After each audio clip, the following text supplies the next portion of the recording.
Hello everybody and welcome back to the Helix. Today on the Helix, we're doing Fate Reforged spoilers, and it's day 1, so let's get started. Whisperwood Elemental is a great way to manifest every turn. At the beginning of each of your end steps, you can manifest the top card of your deck. This means that you get to take the top card of your deck and turn it into a free 2-2. This 2-2 can morph per se, if it's already a creature, for its mana cost. Soul Summon, for 2 mana, lets you get ahead of the curve by manifesting the top card of your deck into a 2-2. This again can also be a creature that you can morph. So it really is ahead of the curve in a lot of ways, and gives you a free card to work with on top of all this.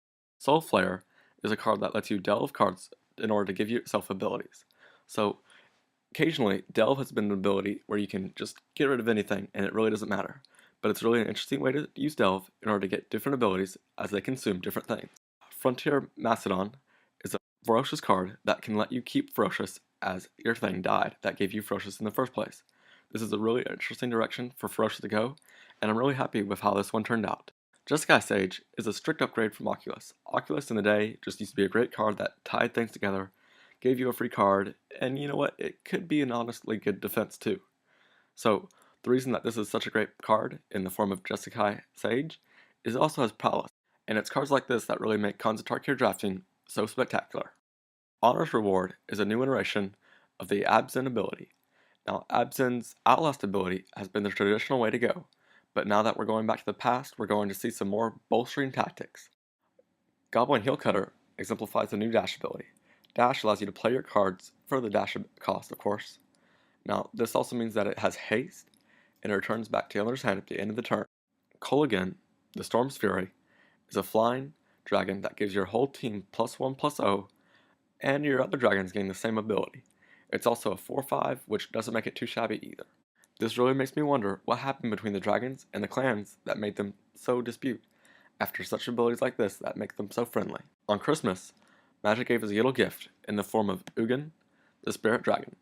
Ugin the Spirit Dragon, although being very expensive at 8 mana, this is colorless mana so it can really fit into anywhere, aka any control deck that can afford it, along with any, ramp deck that gets in there too. But anyway, mainly control decks for my purposes, because I love myself a control deck.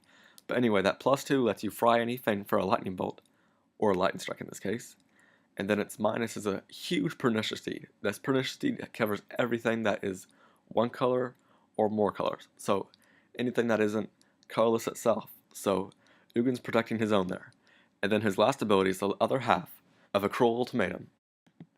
Speaking of Nicol Bolas, Crux of Fate shows the battle between Ugin and Nicol Bolas in a way that they really just destroy anything of their kin or non-kin.